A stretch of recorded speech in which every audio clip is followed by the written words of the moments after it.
Hello, James, and thank you for joining us on the show. Yeah, what's up, guys? It's good to be here. Thanks for having me. Always, of course. So, I want to talk. I mean, we know that you're the head of marketing at UMA and across protocol, but I want to know more about your early days in crypto, in marketing, and maybe you can touch upon Risk Labs, and I mean anything that you find important during that period of your life. Yeah. Well, I was born in. No, I'm just kidding. I won't go that far back. It's actually I think it's useful to talk a little bit about like how I got into Web3. Before Web3 life, I ran a marketing agency, and I did a lot of like early brand design, go-to-market strategies, kind of launching strategies for a lot of like B2C consumer products, consumer packaged goods, and then even like weirdly some random like doctor's offices, construction firms, like just we were kind of like a design and marketing shop. And right in the height of the pandemic, good old days in 2020, that was when like there was a lot of turmoil. That's when I think a lot of people got into crypto because we all had a lot of time at home and we are just on our phones all the time. And that's really when I like started to learn more about like what is Web3, what is crypto, what is DeFi. I bought some random coins earlier. I was early on XRP and then it like tanked and I was like, oh my gosh, I'm making money. Like this is so cool. And then everything I made, it like went right back down. I was like, oh, I should have sold. And you would think that I learned that lesson that time, but that then I repeated that lesson in the NFT phase and many other phases too. But um, the thing that really got me into Web3 was this experience that I had where a friend of mine reached out to me and said, you should check out this startup. This guy is looking for a co-founder who would lead marketing. And they were building what was going to be sort of like the Upwork of Web3. And this is at a point in the crypto kind of like season where there's some marketers, but not a lot. It was actually like very developer heavy. Um, and not a lot of folks were in it in the industry as like a long-term career. And like come 2021, that's starting to shift. That's starting to change. Like that industry is booming, but there's not enough marketers. There are businesses who need marketing, but not enough marketers in the space. So we're going to build sort of this matchmaking service like Upwork, but Web3 style. Long story short, that didn't end up going anywhere. We shut down, but it, what it did for me was it really got me excited about what it meant to build something for the future of decentralization and to try to like break the systemic cycle of what it looks like for ownership to slip further and further away from the people. And what I mean by that is like, I mean, I'm looking at my iPhone here. You can have monthly payments on your phone. You can have, I mean, everyone rents their flat. Most people don't buy their car. They like, they finance their car or they lease their car. Um, it's even to the point where it's like when I check out for a pair of pants on a website, there's a little option that says pay in 4 weeks. Like you can pay installments. And this idea of like ownership is getting further and further away. Let alone like any meaningful assets like home ownership or having some actual financial wealth that accrues over time, and that's getting harder to do. And that's because I think a lot of folks would argue it's because there's a few at the top who they're just hoarding, and it makes it a lot harder for us who aren't at the very top to like to build that. But decentralization breaks that cycle. It says it doesn't matter if you're a major institution, a bank, or just some random kid who has a phone and access to the internet. Like anyone can and should have access to global finance. And yeah, sometimes that means really shitty things like meme coins, but that also can mean a lot of meaningful things too. As I fell in love with it. I was just like, this is the future of finance. This is the way we break down geographic barriers. Anyone who's ever sent a wire transfer internationally knows like it's expensive, it's slow, it's a pain in the butt. You never know what's going to happen. So many scams. And crypto can solve that. And so that really started my like Web3 journey. Um, I can talk more about the tangent there, but I feel like I'm rambling on a bit, and I'll pause for a sec. No, no worries. I mean, I get it. Like, what drew you into the space in the first place? Like, this idea of ownership, this idea of also maybe getting rich overnight. At least that was what drew me into crypto. But yeah, the whole technology behind it is, and the irony of it is that people are not understanding that. Most of the people that joined in the last cycle, they've joined for the same reasons, to make some quick money and not really understand how things work in the back end, which I don't blame them, because the UX part of crypto was always like an issue that needed to be solved in order to have this mass adoption. But at the same time, people just skip the whole process of learning about how things work. And so now in a marketing perspective, I want to ask you, like, how different was it, to the approach on marketing in the first place? Because it is still, and when you joined, it was still like the wild west of everything. So how did you approach marketing in crypto? How different was it from traditional marketing that you did for other industries? It was actually a lot different. Especially back then, and even still some today. But back then it was like, you aren't marketing to the masses, you're building a community. And I think what early crypto marketing helped to prove is that if you have 10 people who believe in what you're building, that is way more powerful than 1,000 people who are kind of like halfway interested. Because back in those days, everything was word of mouth. Like, the way you found out about something that was worth knowing was if you knew a friend who found out about it. And we all had these like alpha groups. Back, it was Clubhouse for a while, and Discord, and now Telegram, and all these other side channels that we have, and it really became this concept of community. And you're asking, like, how was it back then and how is it different today? What's so interesting is like, so my first like major role in crypto was working with an NFT portfolio app. And then eventually I worked for Rarible, which was one of the early NFT marketplaces. And if you guys remember the NFT days, like, everything that revolved around growth for an NFT project was it was essentially like this evolution of the core term community. And the word community has such a scale, it's such a spectrum. You can have a community of people who, like, at the very like most surface level, I go to the gym roughly the same time. When I go, it's that same time, which means I tend to see other people usually around that same time. I only know maybe one or two of them. Most of them that I know, we only know each other because we see each other multiple times a week. That's like the most surface level community. We're there, we're doing the same thing. But community can be as intense as like religion and belief. Like when you are part of a religion, it not only is something you do when you are like in the church or in the temple or in the synagogue, or it is a thing that shapes every part of your life. It's your belief. It's the way that you show up with your family and with your friends, and it's not only that, but it like changes the way you live. And I think early crypto communities were closer to like religious belief than they were to like just friends who like playing basketball together, or we go to the gym together.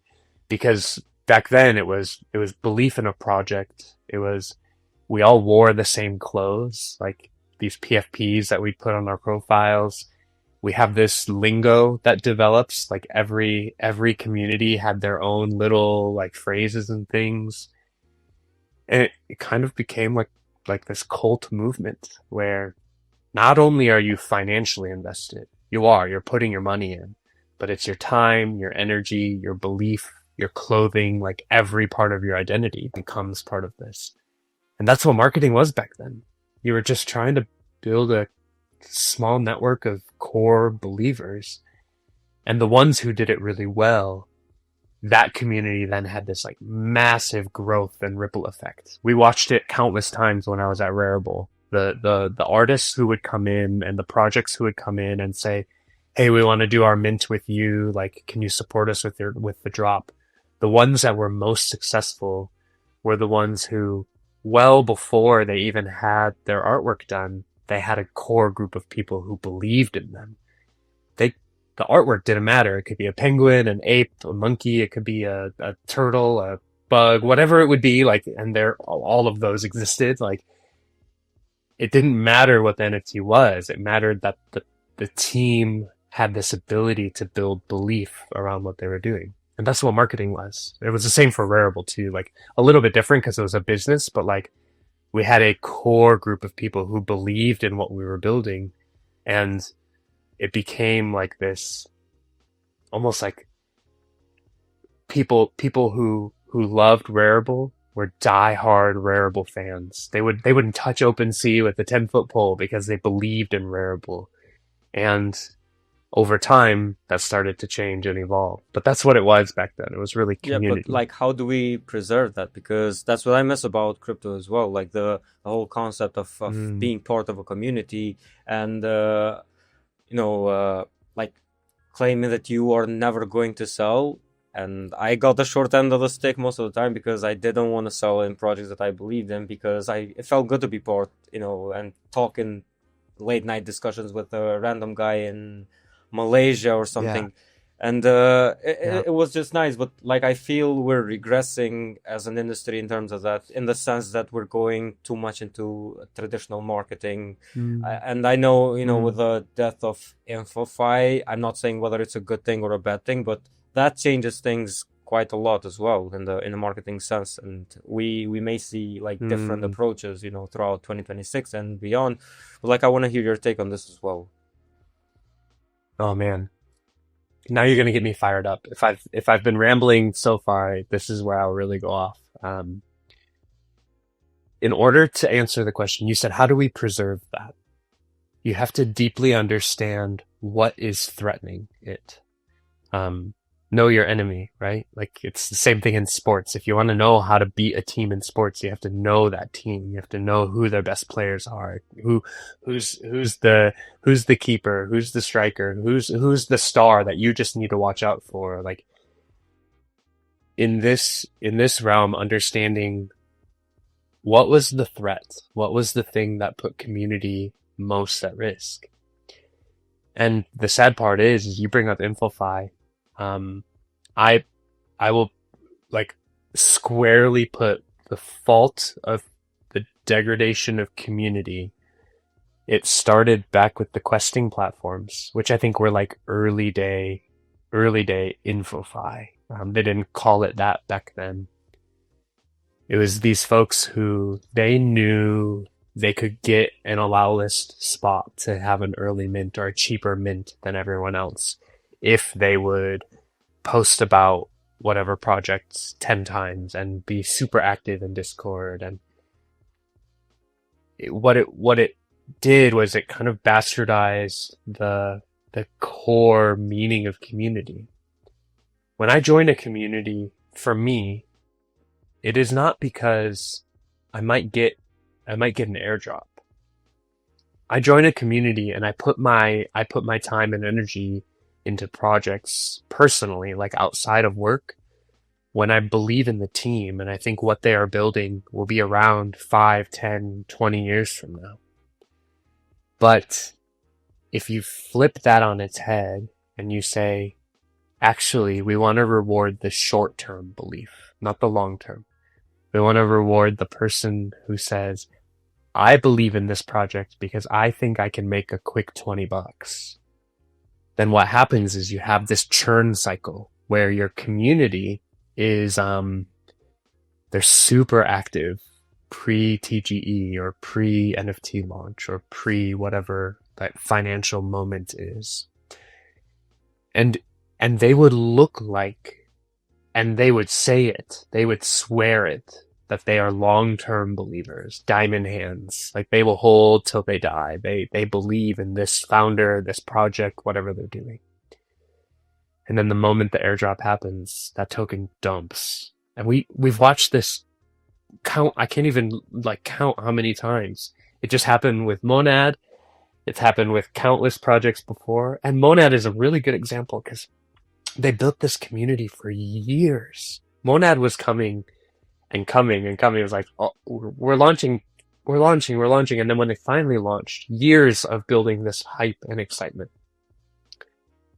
I guarantee you, the day before launch, if you went into that Discord and you just said, how many of you are here for the long haul? People would have been all over that. 1 million reactions on Discord, 1 million people posting about it. And I would argue 99% of those people, they're already gone. They've moved on to the next project. And so when you misincentivize the wrong action and you give a reward to people who are inclined to not spend time where they truly believe in something, but they spend time where they think they might get something out of it, then when they get that thing, there's no reason for them to continue to stay. Because now the transaction is complete. Like, it would be like expecting, I'm gonna go to McDonald's, and I'm gonna order my food, and I'm gonna take my food, and then I'm gonna stay there forever. That just doesn't happen. When you have a transaction, the interaction ends when the transaction is complete. And that's what happens here. And so in order for us to say, how do we preserve community? I actually think probably that's the wrong question. It's too far gone. Because the old days of community, they're like a distant memory for most folks.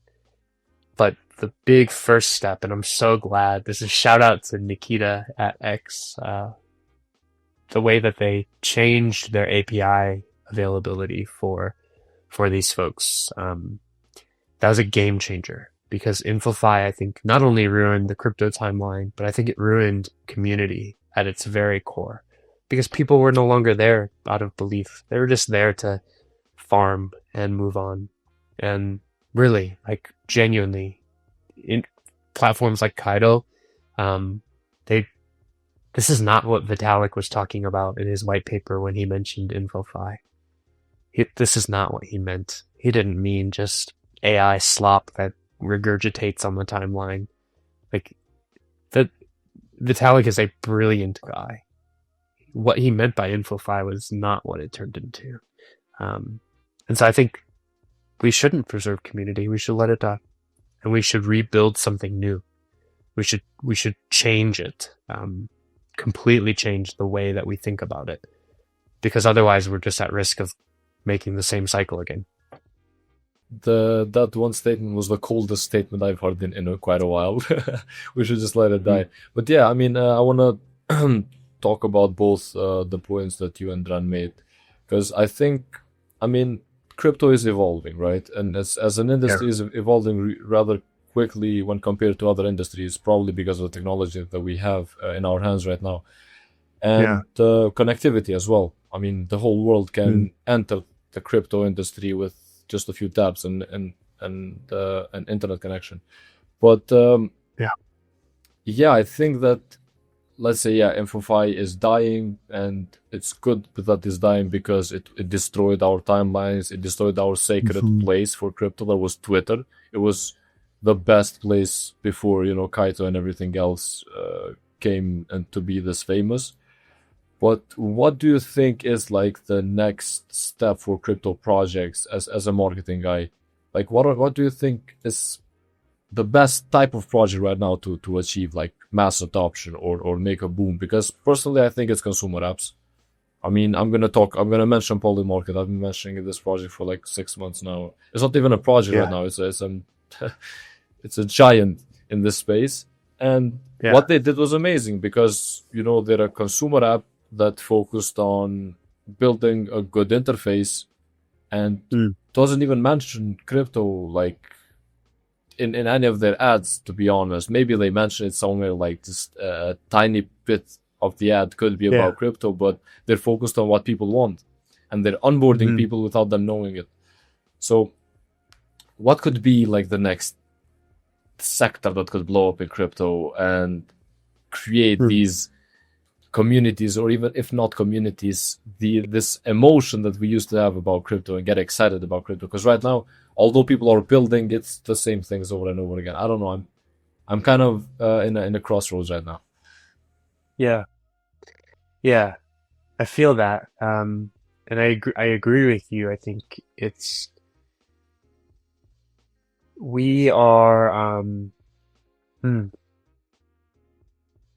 I think Web3 in general and the entire crypto industry, we're at a tipping point. It's hard to talk about this as we're watching tokens dump today. I made a mistake of looking at the portfolio earlier. I was like, oh, I gotta stop looking. Like I just know it's red today, and that's okay. But we're on the verge of potential mass adoption. But one example that I think you're bringing up, and I think is actually a really interesting use case here, is that I would argue the number one app that is fostering this concept of mass adoption is an app that has continually and purposefully avoided marketing themselves as a crypto app, just like you said. The technology of what the blockchain offers lives under the hood. It lives in the infrastructure of Polymarket. It lives in the back end. And the action, the front end, the user experience is just another app. A really like, I think they've tapped into some very like psychological, sociological things. Like the concept of betting has been around since the dawn of man, and they've, expanded that into, basically everything is something you can bet on. Whether or not that's healthy for humanity is a different question. Probably that there's some negatives that come with that, but it is at the very core, there is demand for it. It is a simple app to use, and they don't make you go through the hoops that the three of us have gone through because we've been in the industry for so long. The number of times of like, okay, I'm opening a new wallet. Like, I need to write this down. Here are the 12 words. And like, I've got a spot where I put them and like keep it safe, and I have a backup. And I'm like, if you make people jump through 300 hoops every time they want to do something, they're going to stop doing it because it makes their life worse. It makes things harder. But the whole point of the blockchain and the beginning topic we talked about with decentralization is like, it should be removing barriers. It should make the movement of finances easier, faster, more accessible, removing the geographic barriers, but also the ability for us to just do it instantly. And so where I think we're going, where I hope we're going, I'll say this, where I hope we're going is that the new wave of Web3 applications won't look like Web3 applications. They will just be applications.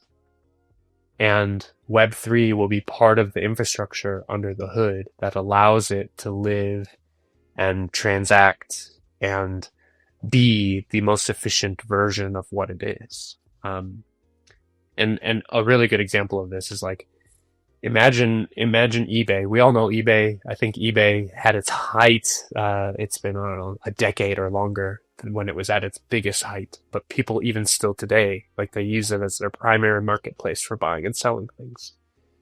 Imagine if eBay shifted to the blockchain. And instead of having the barrier of high conversions when you buy something from a seller who's in a different country, what if it was just all instant payments, USDC, USDT, or whatever currency? Imagine if if you were able to have a seller reputation that was on chain. So it was like a permanent record. If you sold something that was fake, that would follow you forever, and you wouldn't be able to like scrub it away by creating a new username, but it was like permanent on your record. Imagine the trust layer that we could build, and all of these kind of extra bits of technology that make that possible. It's like, when I think about the future of where blockchain goes, it's like taking everything that we do already in Web 2 and saying, what if we leveled it up? What if it evolved and became better, faster, whatever? But I think that just means that what we build, we talk about this at Across quite a bit. For those who don't know Across, it's cross-chain infrastructure. At the very core of it, we do bridging and swapping. You know, you need to move from Base to Arbitrum, we're there for you. You need to swap from USDT to USDC, we're there for you. You want to bridge into Hyperliquid, we're there for you. But we've always talked about that the end state of our business, the end state of our product, is when people are using it and they don't even know that it's there. It's just under the hood. Bridging becomes just part of the back end that's happening, rather than an experience that users have to go to a bridge. It just happens in whatever app they're using. We're getting closer and closer to that. I think the industry is moving that way really quickly. So that's where I think, and maybe more accurately, that's where I hope we're going. Kind of an evolution of really user apps that are made better because the blockchain helps evolve them. Yeah, I fully agree. But like for so long, I used to be against this. Like not against having better UX or like a simpler and seamless experience, but against the fact that people were getting into the likes of Pump Fun and not understanding like the whole idea behind they don't even know like how tokenomics are supposed to work and what tokenomics even are in the first place. So that's why I was against it, because people were getting in and not getting the good value out of it because they were just getting in it for the money.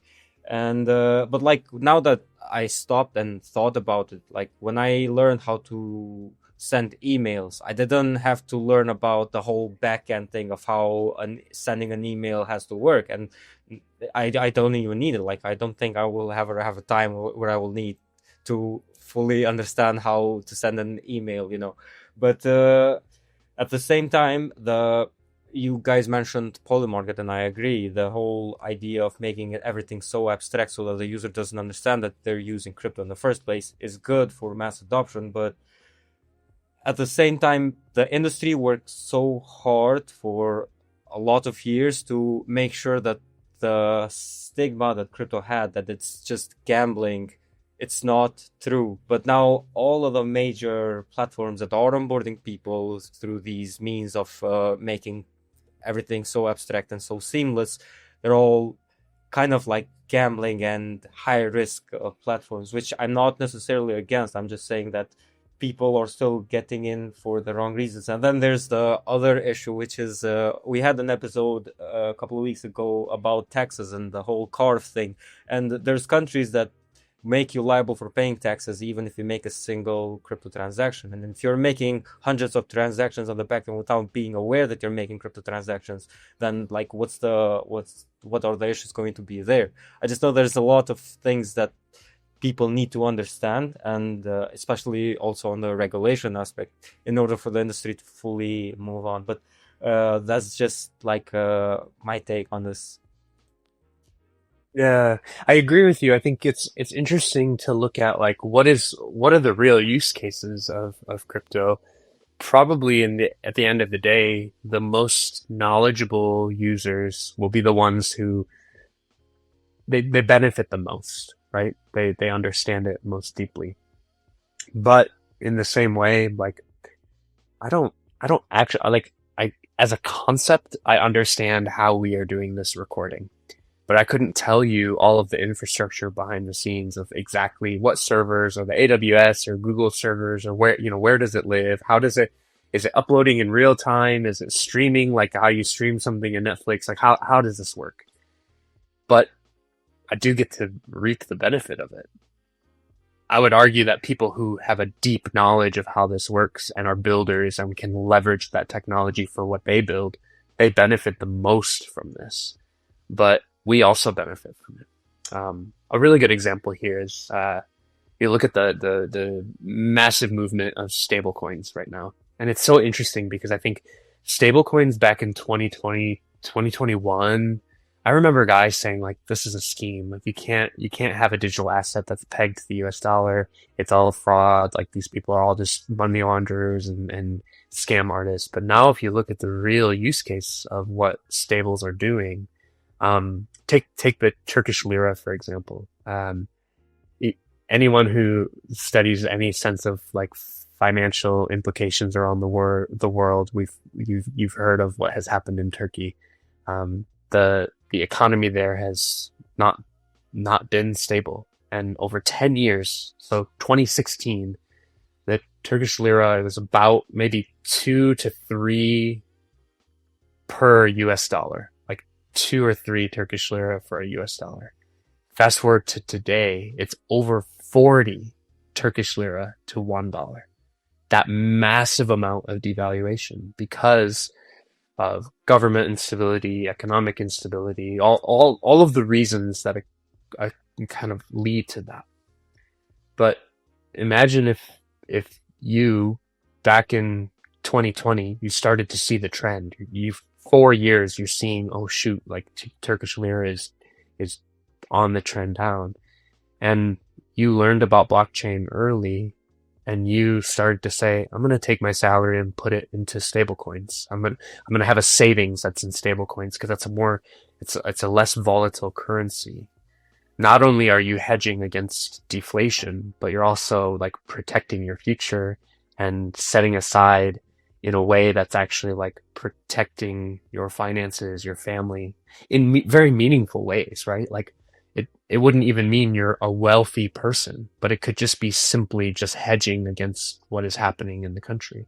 And the same thing happened in India. I forget what year it was, but when it was literally overnight, there were certain currencies, I forget exactly which, they said, these are no longer valid cash options. And overnight, people who had held onto whatever the coins or cash was immediately lost all that money. They said, this is no longer a valid currency. What if you were able to know you could have held that in a stable coin and protect it against the volatility?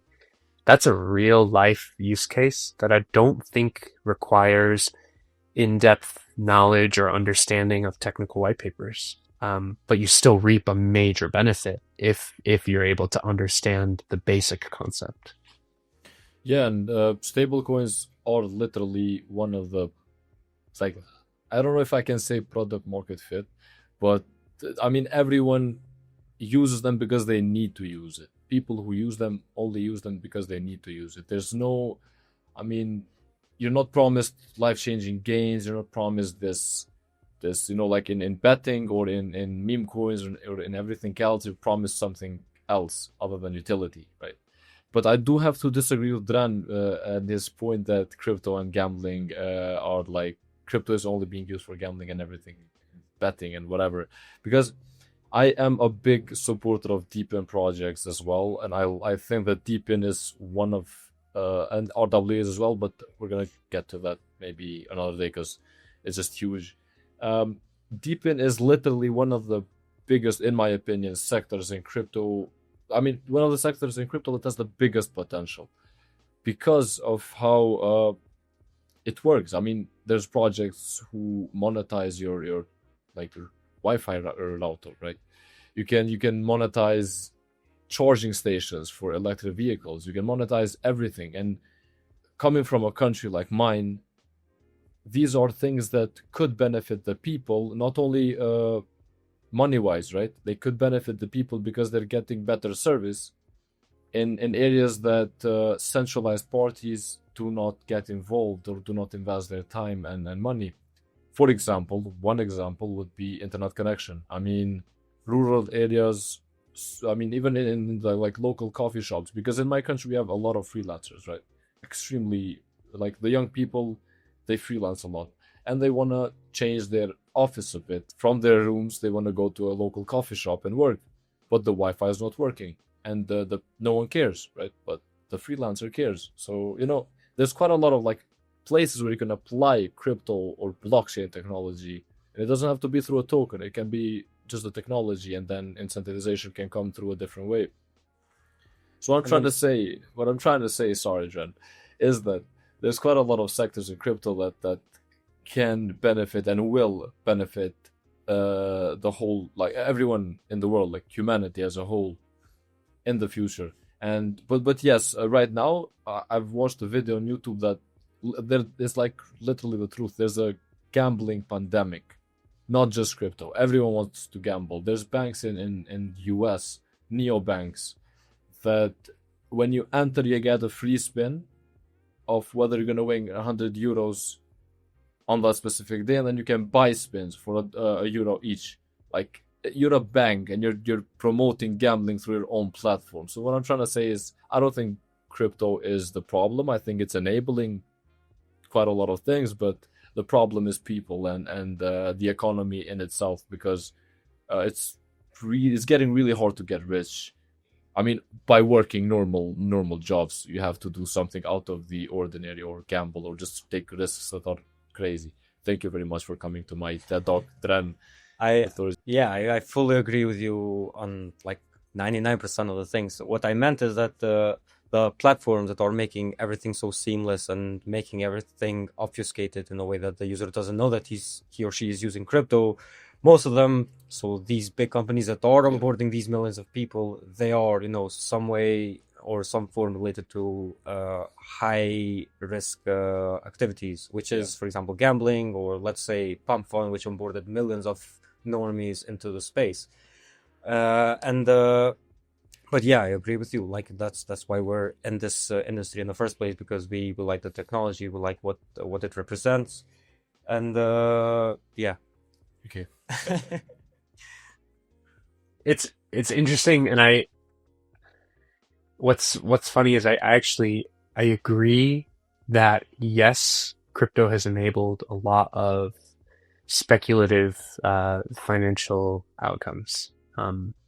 We have to be honest about that. Like, why did I buy X, Y, and Z NFT?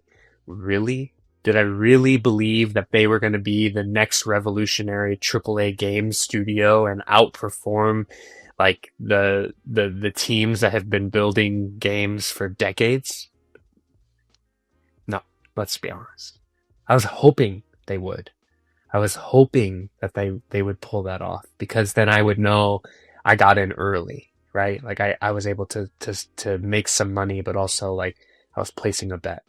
All the way down to meme coins, which no one had belief in meme coins. Everyone had hopium for meme coins. Maybe one or two meme coins that people had a little bit more belief in because they saw the virality of it, but it wasn't true belief. And then you pull the thread even further, then going into like speculative finance, like perps trading, or even what we're seeing in Polymarket. Like, there is a financial motivation for many people when they first step into the space, which is natural. And I think that first step sometimes isn't the best first step, because when those people get burned, and I've seen this with many friends, they get burned once or twice and they're like, fuck this, I'm out. And they leave, and they're like, I don't want anything to do with this. I lost $10,000. I don't want to do that again. Like, and so we have to be really careful where we onboard people, because the gambling side of crypto is not going to go away. That exists in the same way that casinos aren't going away. Like, that exists. But there is also this side of crypto that I think does paint this picture of hope for decentralized future, and a hope for better infrastructure and better rails for cross-geographic money movement that's actually meaningfully powerful for the everyday person. That is the stuff that I think we need more users to understand and know. If they want to toy around with the casino every now and then, like, do it. My parents go to the casino, I don't know, maybe once every couple of months, just to have fun. To them, it's like, maybe we win, maybe we lose, then we'll go out for dinner, and it's like their night out. Like, it's like going to the arcade. Like, they're just having fun. Have fun. trade some meme coins. Maybe you make some money. Don't count on it. You probably will lose. That's okay. But the real use case, the real power is when you look at what the blockchain is and what it represents. Actually, we talk about this with UMA a lot. Imagine the use cases of what it means to have an immutable ledger that never goes away, that is always accessible and it's public. Imagine what that could do to information technology and to not just to finance technology, but also to the preservation of history. One of our developers launched the library of UMA, and it's just a historical record of all the disputes that have come through Polymarket that UMA has settled. And the example that this engineer gave was like, throughout history, when a country would conquer another country, oftentimes one of the first things that they would do, and actually my wife and I were at a museum this weekend and I was thinking about this, because you look at the museum and you look at the statues, how many of them have like the noses broken off the face or arms that are broken off and defaced, and like the way that the conqueror tries to manipulate the record of history. They want to show that what they did was conquer this people group, but not just conquer them, but like erase the memory of them. Imagine if those statues were immutable, if they were preserved forever from day one. Imagine the depth of knowledge we would have of our history if we could access the things that were burned to the ground, that we just can't access because it's gone. What if we could access that? Fast forward 100 years, what would it look like if we actually took the recording of history seriously? What if we took what was happening in the United States and instead of letting one political party or another dictate how we are recording what's happening, instead let the general populace say, no, we know what's happening because we're in the streets and we're the ones affected, and we're gonna document this, and this documentation can never be burned down because it's immutable and it's on chain and it's forever. That's pretty powerful. And that has some massive implications far beyond like, might I make $100 this weekend if I trade some meme coins? That's like sociologically changes the way that humanity consumes and digests information. That's powerful.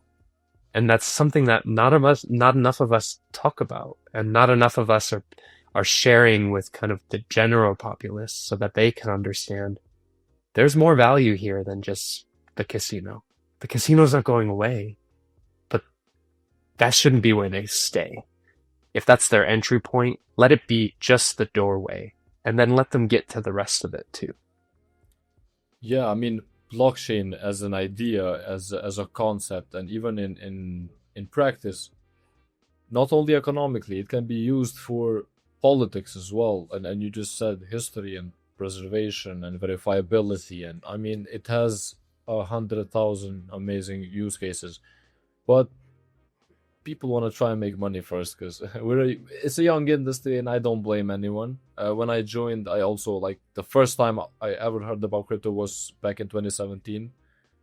We mined some Ethereum back then, and then I didn't hear about crypto until 2020 when I started trying to make money. So again, it was always about money. Like, even myself, I have to accept reality. But what I want to touch upon right now is I'm gonna change the whole topic like 180 degrees. I want to talk about UMA and disputes, because a company like a project, a company, a platform like Polymarket, it needs the decentralized oracle for these disputes. And I didn't know it uses UMA back when I started using Polymarket, and then I took part in a specific market that I was 100% sure that was, I mean, the people were not, I mean, I caught it at the perfect timing and everything was going well, but then it was disputed like at least 20 or 30 times. And I still believe that the whales did something to manipulate with the disputes and everything that happened with that market. But that's the power of the decentralization, and that's the power of the masses. Maybe, I'm not saying, I don't have any facts about it. I don't have any facts that the whales did it. That's just a personal belief. But as you, as a marketer, as head of marketing at UMA, how do you guys deal with people like me, with people who, or people who are even more vocal than me, and then like talk about this over and over again? I mean, they don't let go. So for Polymarket Global, and I want to make a distinction here because the US app has launched recently. UMA powers Polymarket Global. The US app is a little bit different because of regulations. They actually need it to be a centralized dispute layer and resolution layer, so it's a little separate. But for global, UMA has been the resolution layer for, I don't actually know how many years now. It's been a long time. And when you're dealing with the concept of truth, what is true and what is not true, this is something that the stakes are high, and they should be high. People should get fired up about it. People should get upset when they think what they view as true is being challenged. That is the exact appropriate response. And on the marketing side, it can be difficult to deal with. I'll talk about your case in a moment, and I don't want to. Let's not talk about this specific market. I'll talk about it more loosely, but set that one aside for a moment and think about like instances in other scenarios where people are at the very core on Polymarket. They're just betting, and they're hoping that they can make some money. Who complains in the outcome of a bet? Is it the winner or is it the loser? It's always the loser. Yeah. And of course they do. They just lost some money. And maybe, in their mind, maybe if they get loud enough, maybe they can overturn that outcome. One thing that's really cool is UMA's track record is 99.8% accurate. Maybe 7, 8, whatever. It's like almost 100% accurate. I mean, you look at the lifespan of Polymarket, the number of markets that are live today, and that number, if you want to look at something that's up and to the right, it's Polymarket. Like the number of markets that are being proposed every day it's insane how much volume is going through Polymarket today. I think everyone thought after the last US election, it would just start to go down. Like that's a big one. Everyone's excited, and then it was just the beginning for them. 99.7.8% is something that's like pretty damn incredible, and we're really proud of that. But what's hard is that the 99.8% is silent. It's the 0.01 or 0.1% or whatever it is that is loud, because those are the folks who, in their gut, in their belief, at the core of like their concept of what is truth and not truth is being challenged. And that's hard on the marketing side, because how do you deal with people who are coming with torches and pitchforks and they're adamant? But the way that I've been viewing it lately is I'm actually proud that they're upset, because that means that the work we do really matters and the stakes are high. Not just financial stakes. There's that, but for most markets, it's small. Like most folks aren't putting their life savings on bets. It's small. But I think even bigger than that, it's the concept of truth. We're already seeing it challenged every day on the news with AI and the evolution of AI videos and photos. And our parents and grandparents' generation, I think like they see a photo and they just assume it's real. I'm like, oh, that's Bigfoot. You do know that's not real, right? That's just an AI video. Bigfoot didn't go to McDonald's today. Like that's just fake. Like we have to preserve truth. That's just an example. No. It's no, Bigfoot wouldn't go to McDonald's. You go to Burger King, obviously. Yeah. And so for me, the way that we look at it from a marketing side is, one, it's an honor to be able to field that kind of intensity because it's truth. Truth matters, and it matters a lot. And sometimes, just to be really honest, there's a bit of a gap of like understanding how the system works. And you're pointing to it, and I'll call it out here. What's really crazy is there have been so many accusations of UMA whales manipulating votes. But not once has there ever been on-chain data to prove it. And the best part about UMA is that it's all on-chain. Everyone has access to it. And I guarantee you, folks like ZachXBT and the deep analytics groups like Nansen and Arkham and all these guys, I guarantee you, they've looked. And not one time has there ever been actual proof that there's been manipulation. Now, does that mean it's perfect? Does it mean it's foolproof? No. That 99.8% isn't 100%. There's room to improve, and we're getting better. By the way, it's actually really fun. We're leaning into more AI technology and leaning into more like ability to like instantly consume information and data to verify things. It's incredible what we're being able to do now, and the evolution is happening. And what I would say to anyone who's upset for the way a dispute may be resolved is, first, I'm sorry, you probably lost some money, and that sucks. That is the game of betting, and you win some and you lose some. But second, if you take aside the fact that you lost some money, the feeling that you have of wanting to preserve truth, don't ever lose that. It should piss you off. It should make you angry. You should fight for it every time. And we're doing it too. And we're trying our damnedest to make sure that we get it right 100% of the time. We've got some work to do for sure. But it's an ongoing battle and something that we're evolving with Polymarket on. And it's kind of crazy. Like, look at the world we live in, to be able to have this like arbiter of truth, the ability to decentralize truth and put truth in the hands of the people. That's really fun, and I like that we get to do it. See, as we've been talking about this specific case, we just mentioned how blockchain preserves truth on chain. So. But yeah, I was part of the 0.2%, by the way. Probably I'm gonna be the loud guy.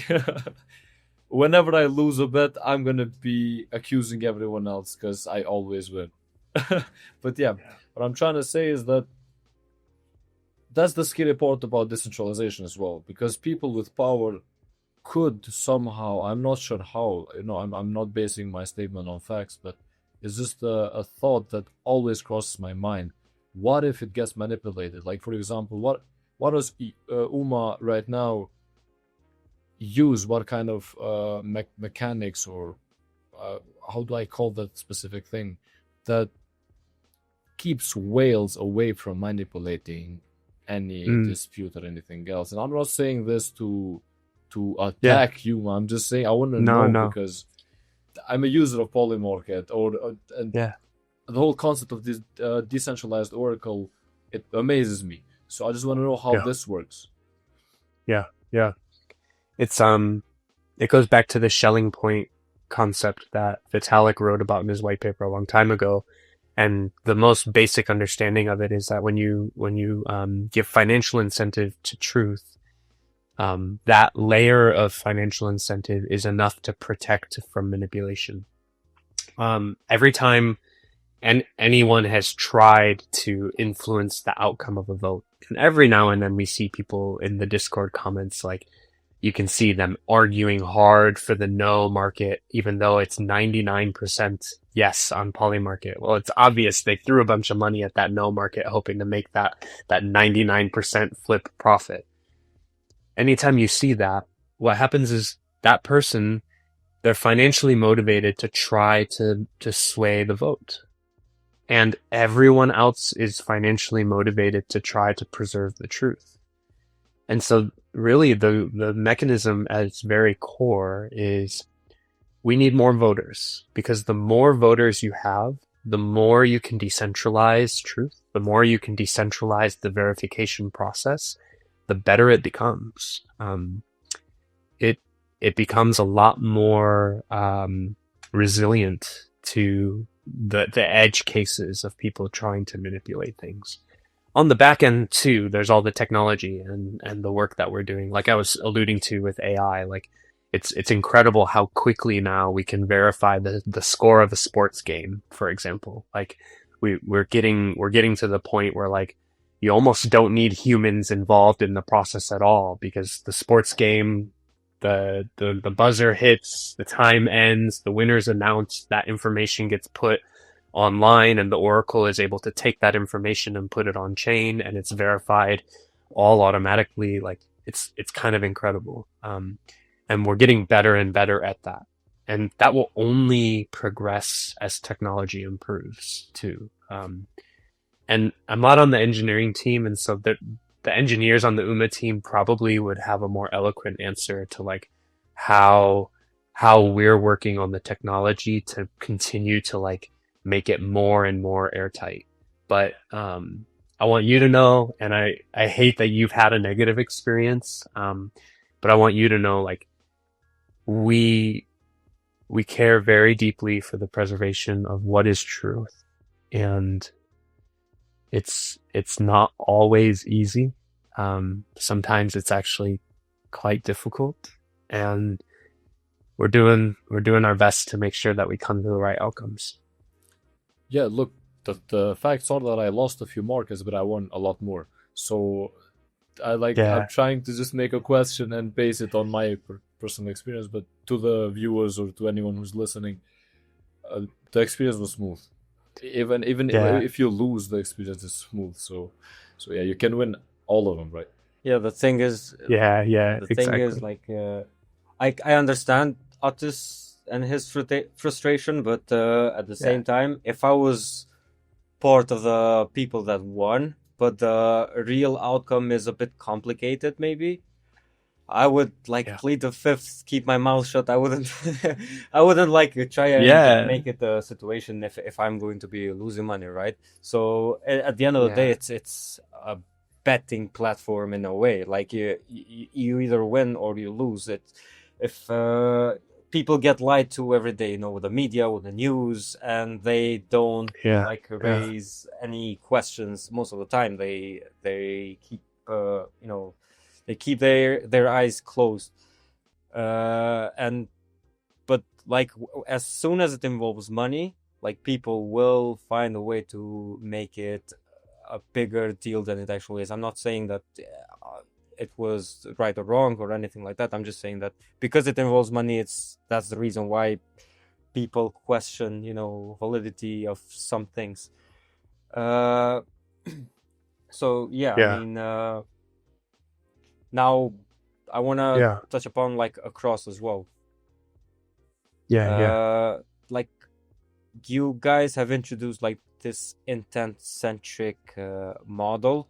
I want to know a bit the core design philosophy behind using intents. And, in a more general sense, I want to know because the cross-chain bridge space is competitive, and what's the end game for a unified, let's say, Ethereum ecosystem in your view at the same time? I love that question, and it's actually a really simple answer here. So first off, the intents system, the whole concept is that the 99% use case in crypto is a transfer size of 10K or less. The data shows this, and if you look at it, it's actually 90% of them are under $1,000, or maybe it's under $500. I forget the exact break there. And what that says to us is that most people using the blockchain are using it for small things.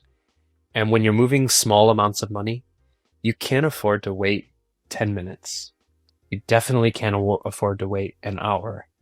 And I don't know if you guys remember the old slow withdrawals, like off of Arbitrum, the 7 day withdrawal waiting period back then. No one can afford to wait for 7 days to withdraw their funds. 7 days ago, the market was completely different than it was today. Like the value of my withdrawal changes so quickly. And so what we've done is we've created, we have our solver network or our relayering network. And these are the folks who are, there's about 35 or 40 of them last I checked, who are like filling these orders. And it's a decentralized marketplace. And the reason we do it this way is so when you say, let's say you want to move $1,000 from Base to Arbitrum, that order goes up into this marketplace. And one of these relayers is going to fill that order. But the ones who are going to make that little bit of fee that goes to the relayer, they're the ones who are going to perform the fastest, safest, and most accurately. Those are the folks who win these orders. And the reason it's a decentralized marketplace is because in a marketplace, when there's multiple vendors who sell apples, what you get to do is you get to say which vendor has the best apple, which one has the best price, and you as the consumer benefit because now they have to compete with each other to try to win your business. And it's the same thing here. And so really what we've done is at the very core, intents are incredibly fast. Most L2 to L2 transfers happen in a second or less. Like it's really fast. That's key. They're really cheap because there's not a lot of capital requirement to fill these orders. It's a small fill and it doesn't incur a ton of risk. But what we've also done is we've made them very secure for the end user. So while that transfer is happening, that money leaves your account. The risk is not on you. The risk is, I don't know if you guys remember the wormhole debacle 5-6 years ago, however many years ago now, I'm losing track of time a bit, when all those user funds that were kind of in limbo it was just a nightmare. It was one of the worst instances in interop, but also in crypto in general. Tons of money lost to the use of vulnerabilities. And what we've done is we've said, no, the relayer has to fill that order before finalization on the blockchain. So the relayer takes the risk, not the user. The user walks away with the funds. And then we wait for block finality for the relayer, and the relayer gets repaid later on that fill. And so the relayer is the one who inherits the risk. And every decision, and this is the key piece that I think I want to emphasize with Across has made every decision with the end user in mind. How do we make this the fastest, cheapest, most secure experience for the end user? Because we don't want the user to have that risk. Other bridges don't do this. There are other folks who use an intense model, but they don't have a decentralized relayer network. They have a single relayer. And what happens if that single relayer has a vulnerability, or if it fails, or if something just terrible goes wrong and there's a hack? Now every user's fund is at risk. And we've just said, no, that is not the option here. Would it be easier for us to only have one relayer? Absolutely. But that would mean that you, the end user, absorbs the risk. And that's unacceptable to us. We've also added mint and burn. So now we're not just talking about like the 99% use case of small transfers, but now we have mint and burn through CCTP v2, powered by our friends at Circle. If you guys haven't chatted with those guys, they're incredible. What a brilliant team. We loved working with them. And Across has implemented a really awesome use case of CCTP transfers where it used to be a two-step process. And if you guys have ever used like a bridge like Stargate, for example, you bridge and then you have to go back and claim. And that's a two-step process. What Across has done with Circle is we worked really closely with them to abstract away that second step. So it's just a one-step process for you, the user. So if you need to move, I think Circle's limit is up to $10 million at once. If you're a whale, if you're an institution, let's say you need to do some rebalancing or you're moving funds around and you need to move a large amount, we're going to make that all happen in a single action, and you don't have to come back and claim it. It's all done in one action, and it's really fast. CCTP v2 is, I think the average fill time for large transfers, 5 to 7 minutes or something like that. It's really, really fast for those large transfers. So huge shout out to Circle, but also it's been really fun to add functionality. So now we're not just the best bridge for small users, but also I think the best bridge for those large transfers too. I mean, bridges have been one of the weakest points in this industry, in my opinion, for quite a long time. And it was about time someone like Across Protocol came in and fixed this and filled the gaps. But yeah, to wrap it up, because as I can see, we can talk about crypto and everything in crypto for 5 hours or even more. I know we need a part two. I think we need a part two. We're probably gonna do a part two soon. But to wrap this one, the first one up, what do you think will be going on in crypto in terms of the marketing side? What will be crypto Twitter, TikTok, TikTok, crypto, whatever? I mean, how will people share the message of this industry in different platforms in 5 years time, let's say? Because crypto Twitter is that people are going to LinkedIn, but LinkedIn doesn't work like crypto Twitter did. Most normies don't use Reddit for crypto. I mean, what do you think will happen in the next 5 years, man? Marketing teams will have to mature. It's no longer just Discord and Twitter. You have to expand your distribution networks. I think advertising is going to come into play majorly as we compete with other businesses and products. And it's going to look less like the old crypto marketing we've all like grown to know and love. I know it was a jarring statement when I said let community die. But what I really mean there is let community die so that it can rise again. Like a phoenix from the ashes, something new entirely, something better, stronger, more resilient, more powerful.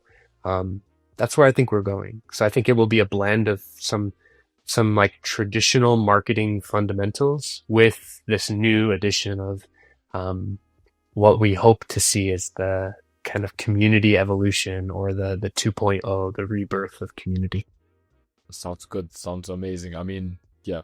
The statement was, I do like the statement, to be honest, because there's quite a lot of, let's say, crimes that have been done in the name of community in the past few years. So I think we should just reinvent the whole idea of a community in this space. But James, thank you again for joining us today. Thank you for your time and your insights and your opinions and everything. Thank you both. It's been a pleasure. Really, it's been a pleasure, and we should do it again. There's too much to talk about, but thank you both for having me. That was very, very enjoyable, and huge shout out to the guy, to James. Yeah. So super insightful, super helpful for those that want to know more about how crypto marketing works, what the likes of Uma and the likes of Across are doing. Yeah. And we went into a lot of topics today. And the thing is, we talked about everything but the projects that he is head of marketing at. We did mention them, we did go a little bit in detail, but we talked about some general things. And what I like about James is that his takes on Twitter. I mean, if he had the time and we had the time right now, I would just talk about his tweets. Yeah. Because very unfiltered. He's unfiltered, but he says the truth. Yeah. I mean, he talks about the reality of the industry, and I've talked about InfoFi a lot of times with people, and they're like, yeah, of course, it's a normal thing to have InfoFi to incentivize people, but we have AI slop. We had no good content from InfoFi. I never saw a good tweet from InfoFi campaigns. But huge shout out to James for joining us today. It was a really nice episode. It's gonna be a long one.